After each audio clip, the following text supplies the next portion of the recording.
So mo ni among simulation para sa water. So among ipakita diri kung unsaon niya pag-dispense or pagpaaga sa water.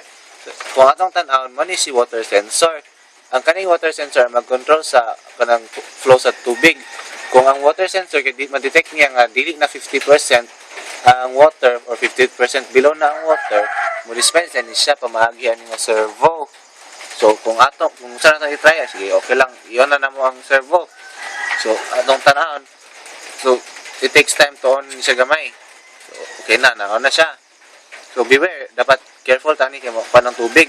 So tanan nato kung atong patas on ang atong water sensor, si servo naghinahin niya nagtuyok. Nag-dispense rin siya below 50% naman good. So kung atong ibalik diri above 50% na siya, so atong tanawon si servo nagtuyok na pud. Ipaundang niya. So again, para ma-check na to kung gagana magid. Dispensing, palonging. Dispensing, palonging. Wala siya. So mao ni ang among simulation para sa dispensing. So first, i-load na to ang feeds which is the BSC. Sunod kay kuanon dairang kuan simulation. Ang mong simulation kay mag-run og 2 seconds. So ipaslak na kay para mag-start na. So pag start ang imong mabantayan kay dugay siya mag-start kay mag-loading naman ang servo pag pa-slack na pamansay nga may loading. So pag kuan na mo simulation na kay 2 seconds lang then 1 sec.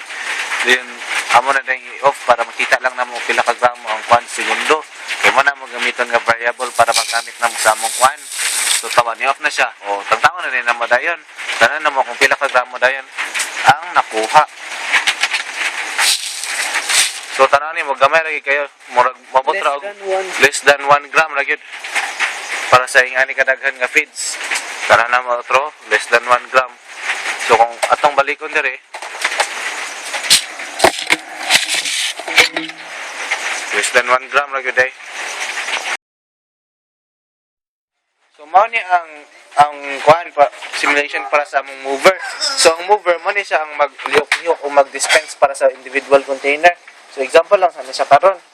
So kung ato nang iyon ang atong kuan supply para sa Gisduino nga nabili na ko.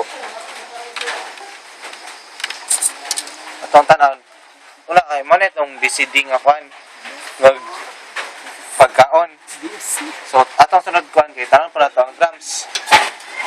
So magrat ang tagamay kay ang servo dugay-dugay na response time pag-abot sa Arduino. So mana siya 2 seconds ang iyang delay time sa pagkuan. So pag amo na nang i-off atong tanan ng gramo. So gikan sa pila na ka gramo 0 gram 0 grams atong timbangon. Di kay nato maklaro ang iyang gramo basta kay nang lihok sa kamay. So wala ra gyabot og 1 gram ang iyang kuan per second. So man among simulation.